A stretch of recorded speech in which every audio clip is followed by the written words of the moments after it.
Welcome, everyone. Today, we're getting into strategic steps that you need to take the lead and land the right sponsorships. We're very pleased to have Liz Caruso on the show to talk about her expertise with us. So thank you very much, Liz, for joining me today. Yeah, thank you for having me. So Liz is the CEO of Liz King Events, as well as techsytalk, a platform of event experts who find the best offers to deliver a superior attendee experience. Liz has been featured in Successful Meetings list of 25 most influential people in the meetings industry, Connect Magazine's list of 40 under 40 up-and-coming event planners, and Meetings and Conventions list of top influential female leaders in the events industry, amongst other awards. Today, we're talking about virtual events primarily. We're going to be talking a little bit about attendee mechanics, as well as some top tips to get in touch with and land those crucial sponsorships. So thanks again, Liz, for joining. Of course. So I'd love to jump in with what you've seen since March when it comes to attendee behavior and attendee mechanics. Has there been, before March, were you quite active in the virtual space as well as the in-person space? And how's that changed? Yeah, so I've been doing virtual and hybrid as a component of our in-person events for 10 years now, and it has changed dramatically since March. I would say that even though we've been doing virtual and hybrid for our clients, it was always kind of like just an afterthought. It was kind of like, yeah, if we can't, seat enough people in the physical space, then sure, I guess we'll add this virtual component to open it up. Or live streaming was really popular when I first started in the business in 2010, 2011. So that was technically a hybrid event, but it wasn't really thought of strategically. So we've been doing it. A lot of my more strategic experience with virtual and hybrid was just my own events through techsytalk and other things that we do. It's kind of my playground to try new things. So I've been thinking about this kind of stuff for a long time. Then March hit and everyone started making this transition. And it was kind of a crazy ride for everyone. There's a huge group of event professionals who were convinced that virtual and hybrid is brand new. Nobody knows what they're talking about. They started throwing, virtual event expert on their LinkedIn headlines. And we were like, no, you have to learn a lot more before we start doing all that stuff. And so on the planner side, I think it's been quite a journey. The technology has been changing like crazy. And then attendee behavior has completely changed. Like you mentioned, in March, we saw that everyone was participating in virtual events. It's almost like we were craving the in-person and people were consuming content like crazy. I mean, people were signing up for tons of virtual events. And we have to keep in mind, most of those virtual events were free at that time. So it was very easy to get people to sign up. I think what I'm seeing at this point, almost 10 months into this pandemic at this point, is that people are really tired. They're overwhelmed. They are dealing with potentially children who are remote working from school, doing school from home, significant others who are working from home. And, we've heard the term zoomed out. I think when it comes to virtual events, we're starting to see that people are being a lot more selective. The attention is a lot lower. It's a lot harder to get the attention. And I think in a way, that's a really good thing for us as event organizers, because it causes us to step up our game. If it was so easy to just get thousands of people to sign up for every event that we do, that would be great. But realistically, we weren't delivering a great experience in most cases in March. So, we've seen attendee behavior change pretty dramatically since this pandemic started.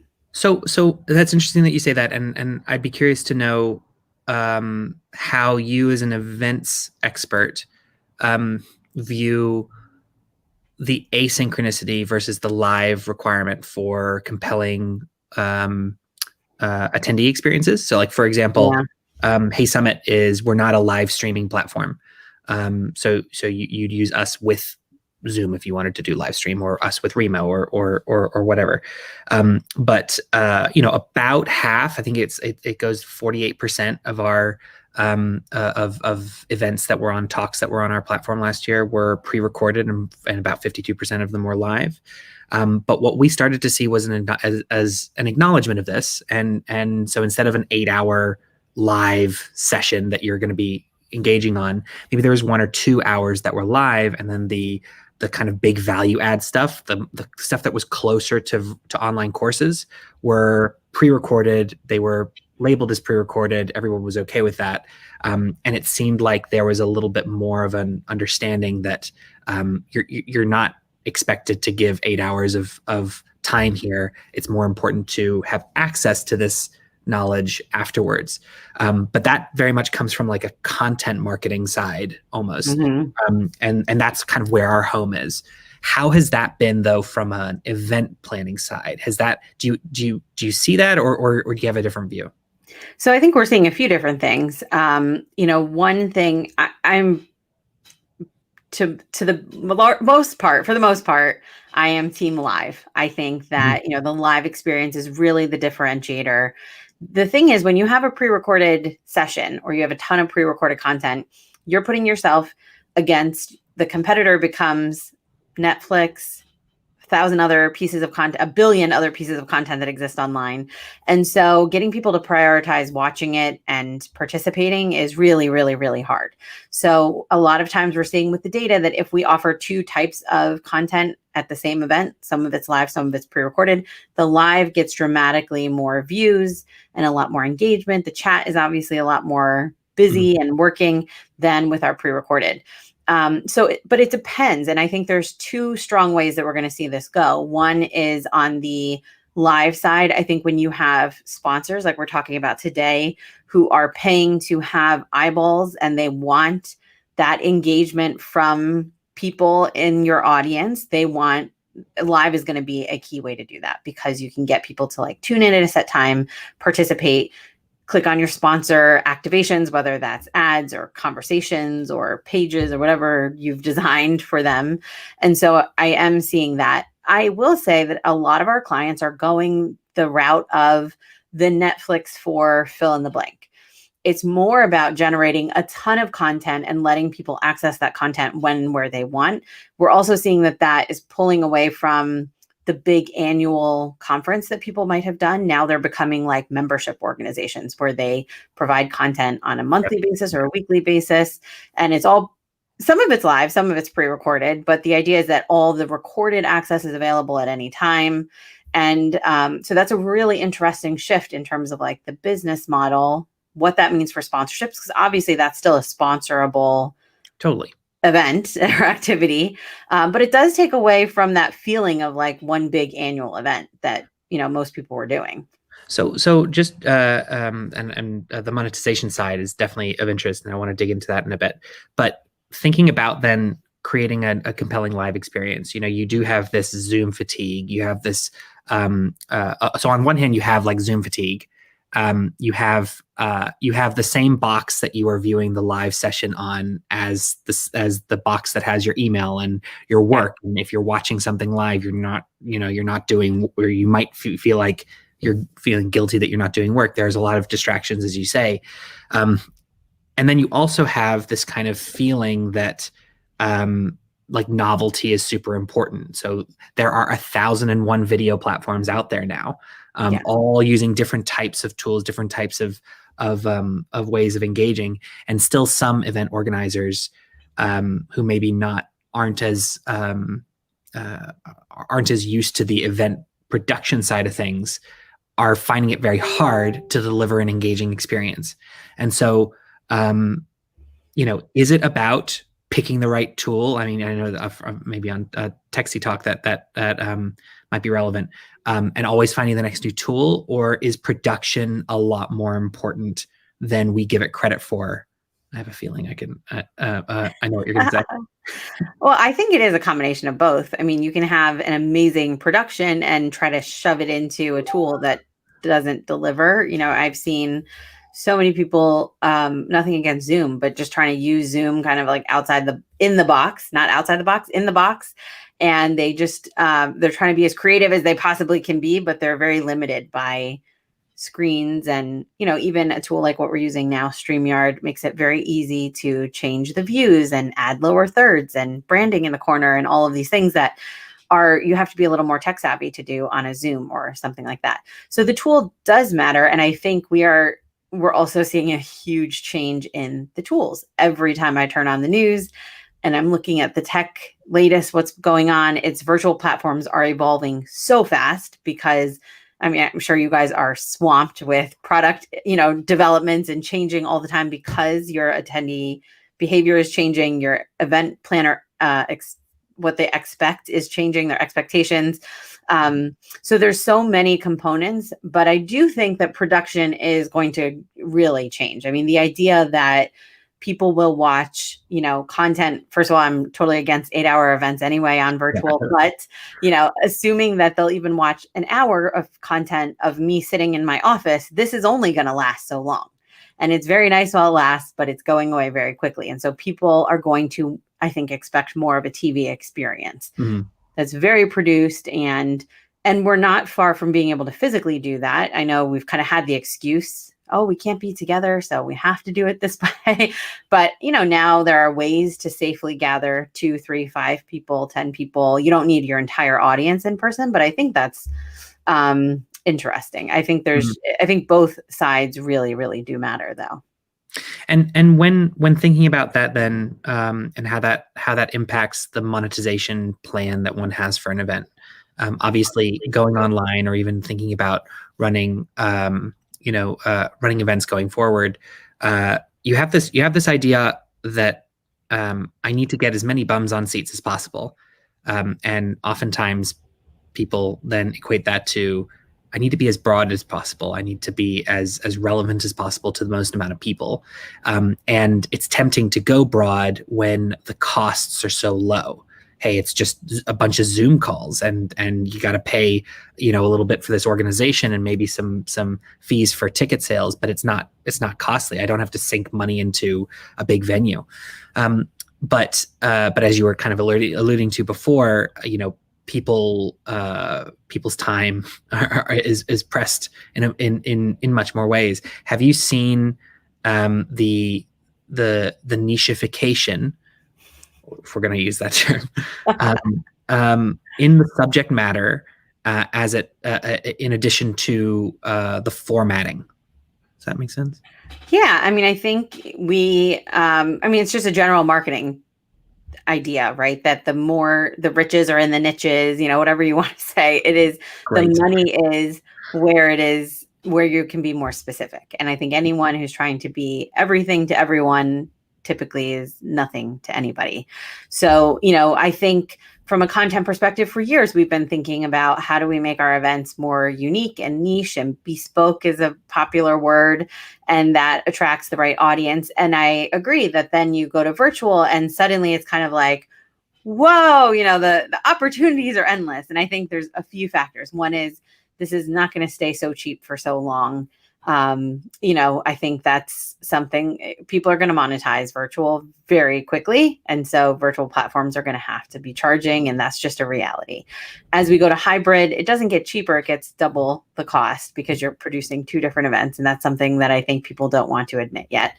But then there's also that whole piece of engagement. And does it really make sense to have thousands of people watching that never watched before? And are they actually watching is, I think, a very important question. So we have definitely seen clients who've had, let's say, 200 or 250 people in person for their past events. And now they went virtual and they had 3,000 people. We are seeing benefits of that. I mean, there definitely are additional eyeballs. You get a global audience. You often get an audience that is just different, in many different ways from your in-person audience. And you do get some more eyeballs for your sponsors, which of course sponsors love. But there are some downsides. For example, there are many platforms where you pay per registrant. And you may have 60, 70% of your registrants who never show up. And so you've paid for them for no reason. It's not going to take an event organizer long to decide, yeah, we're not going to do that anymore. So, that's one thing. The other thing is, I think before COVID, we were definitely seeing brands want to do more smaller events. The idea that a sponsor would rather pay more money to reach a more defined audience. And so I don't see why that's going to go away in virtual. Again, I feel like everything is kind of like tossed up in the air right now, and we're going to start to see some of those trends come right back. Sponsors are going to say, wait a minute, why are we trying to reach 50,000 people when all of those are just, they're not even clicking. And the other thing that plays into this, not to get too complicated, is the data is ridiculous on virtual events. So your sponsors can see exactly who is clicking on their booths and how many views they had. This is stuff that, quite honestly, a lot of event professionals were just kind of BSing or making it look good. It's like, oh, as long as you left and you felt great as a sponsor, then you'll renew. Now, it's not really so much about the feeling, it's about the numbers. They're looking at that data and they're saying, well, you had 50,000 people sign up, but we only had 10 people bookmark our whatever you've created for them. So I think it won't be long before that puts an extra onus on event organizers and event hosts to do something different for sponsors. And I think we will see smaller events take over again. I think that's super insightful.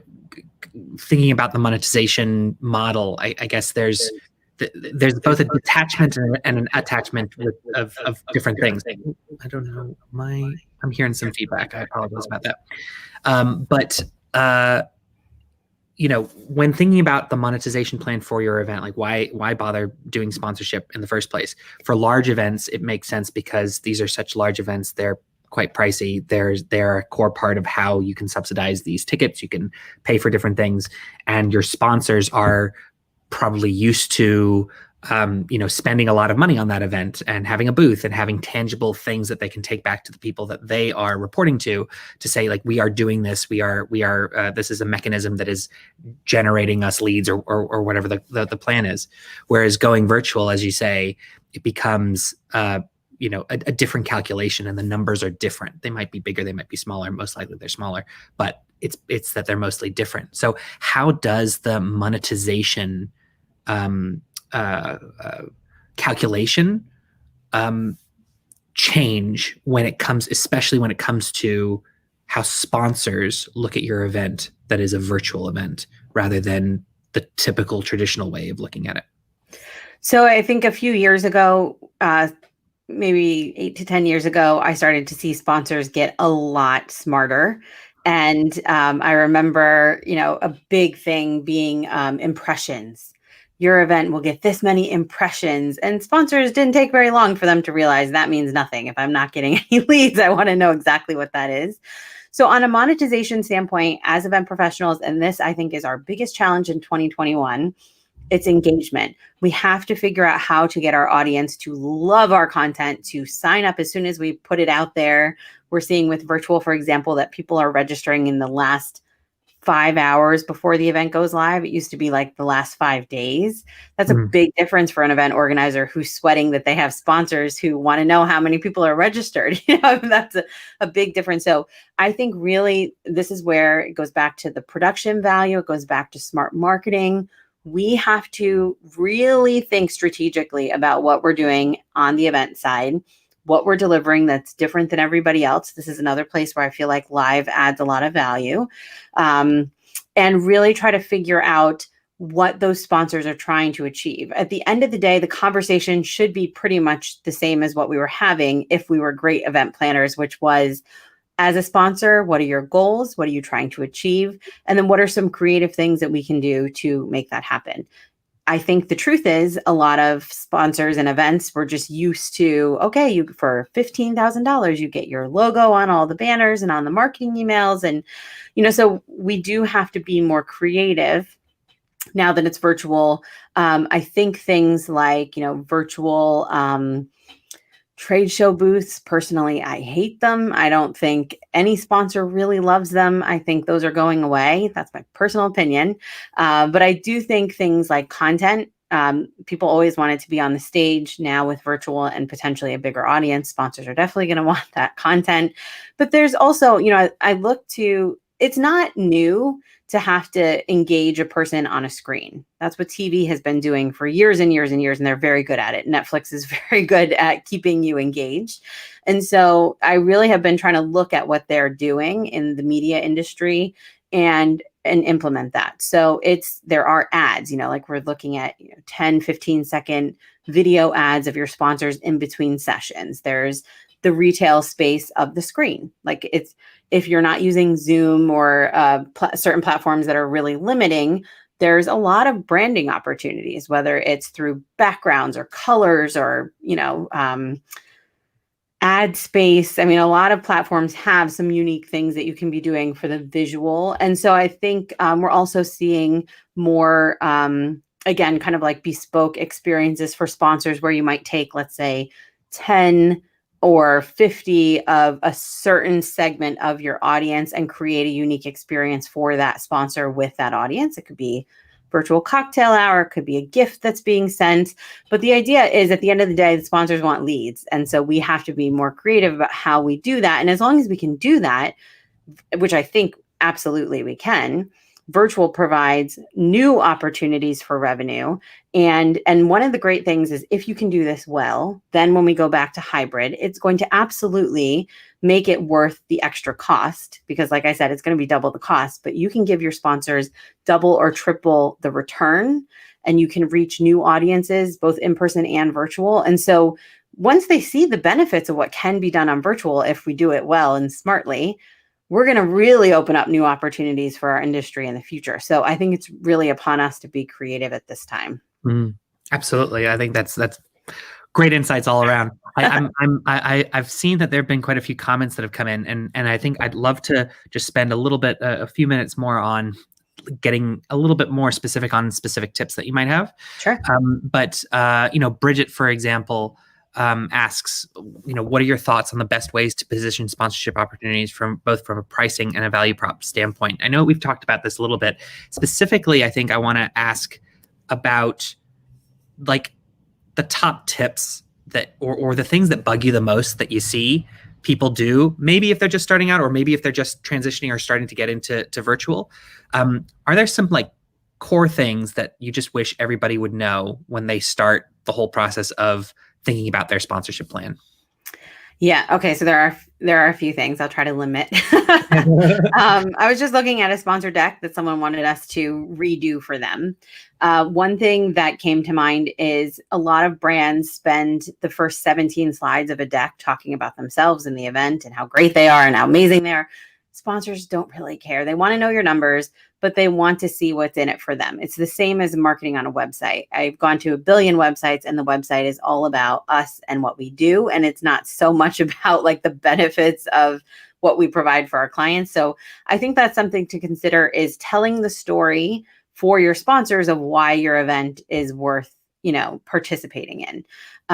Another thing that I think is really important when you're talking to your sponsors is to respect your brand and what you've built and your audience. I think one of the sad things I've seen is that there's so many brands out there who they basically are just building an audience for the sake of selling it to sponsors. So, there is a level of data that you should have on your attendees so that you can provide your sponsors information to make sure that it's the right audience for them. But the idea of, selling your list in exchange, like you get all of our attendees or you get the whole list, I think it puts us in a position where we feel like as the event organizers, we have to give you the farm to make you want to be part of this. And it's the wrong way to set it up from the beginning. So there are many times, many, many, many times, pretty much every event I've ever done, that a sponsor will say, so when do we get the list? And you have to position it as, oh no, we don't share our lists ever. If you want to contact someone, it's on you to make a relationship and get the contact information by choice from the person.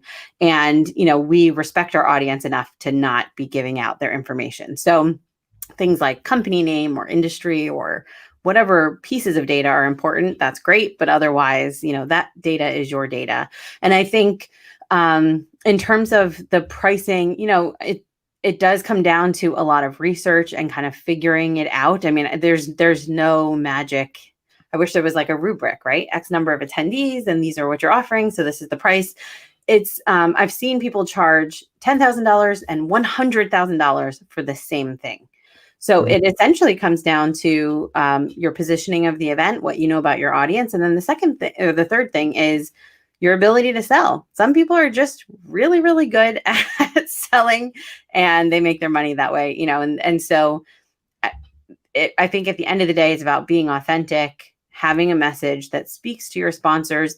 I think there's a big component of, not just here's a deck with three, silver, gold, and platinum options. And so pick yours and let's go. But really much more about the customization. And so I think your decks and your conversation should be a lot more about what they're trying to achieve, and then writing proposals that are specific to them as compared to this 3-tier thing that they pick from.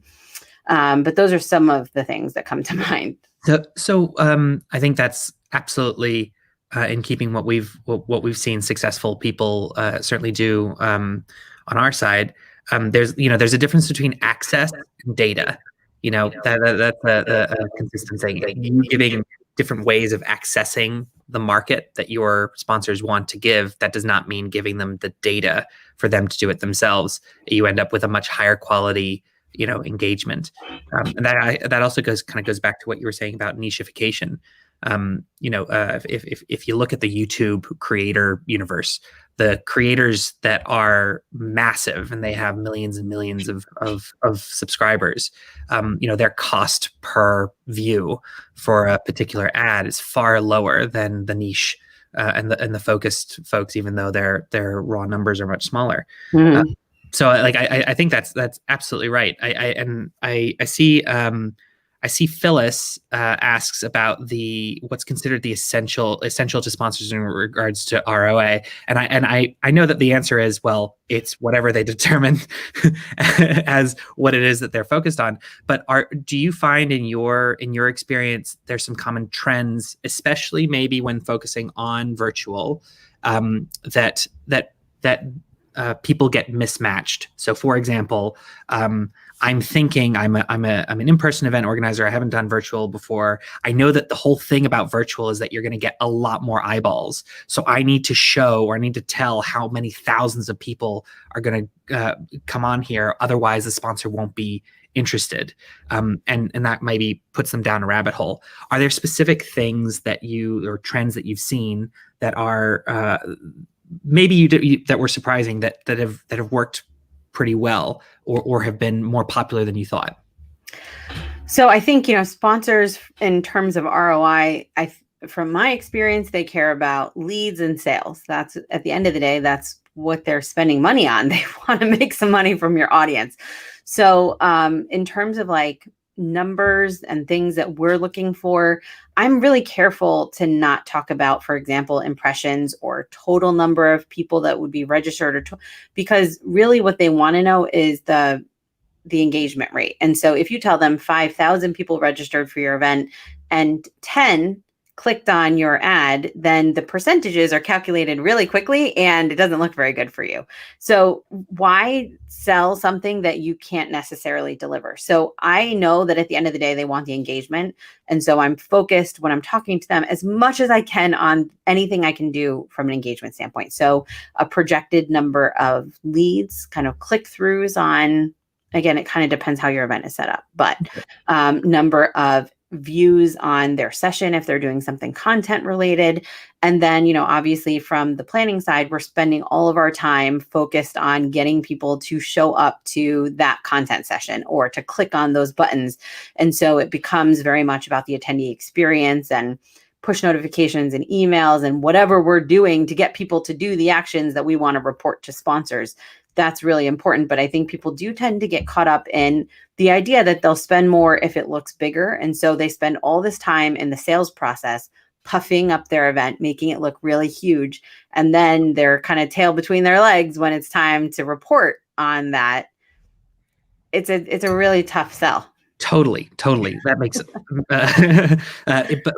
it's the expectation of what the other person wants rather than just asking them what they want. Yeah, exactly. So finally, I want to talk a bit about actually a question that Woody asks, and this is a little bit about combining what we're talking about with sponsorship and knowing what they want, but also the production and maybe the format. And so it's about. So he asks, is it wise to have a rep from the sponsor co-host the conference and present?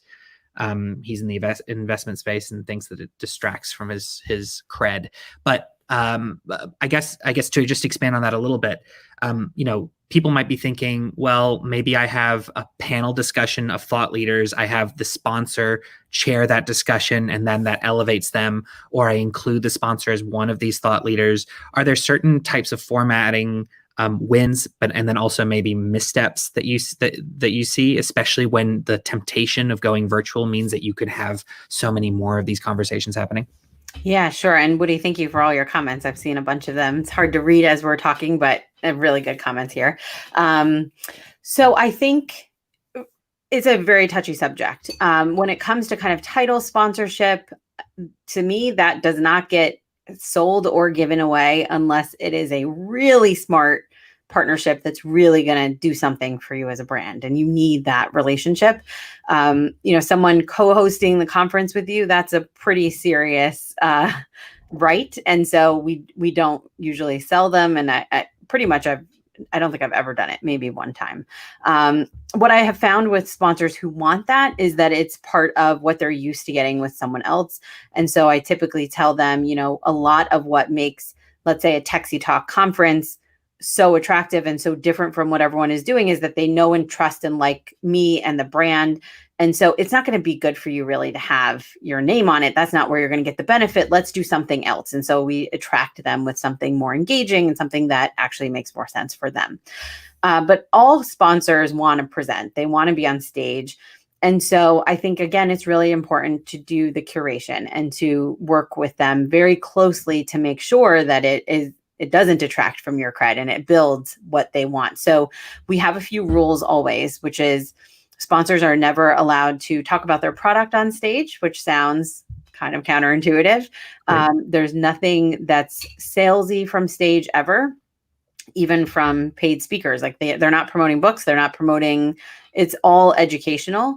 And so what we have done many times is have, let's say, a sponsor have lead or moderate a panel of their clients, and we will build the topic around, the topic that we want them to talk about.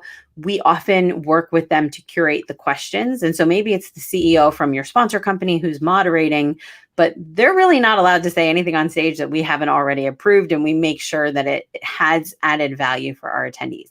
That being said, I think there's really smart ways, obviously, to bring in what they do that's not a sales pitch. It's just kind of like, tell me about a time when, someone did X, Y, and Z, and they can talk about their experience, much like I've done today. I'm just talking and sharing things I've learned and we've done and we haven't done.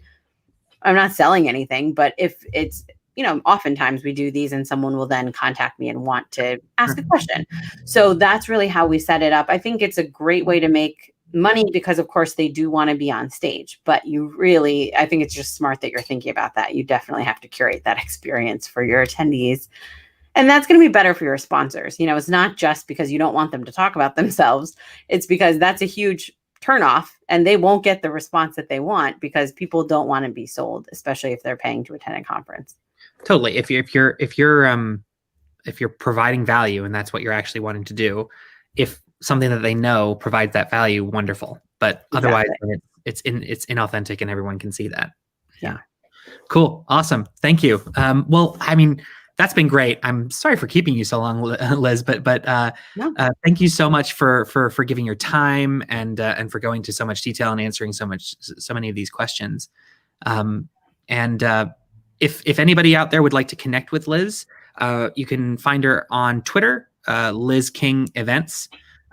She also has her website is lizkingevents.com and also techsytalk.com for all of you event planners out there.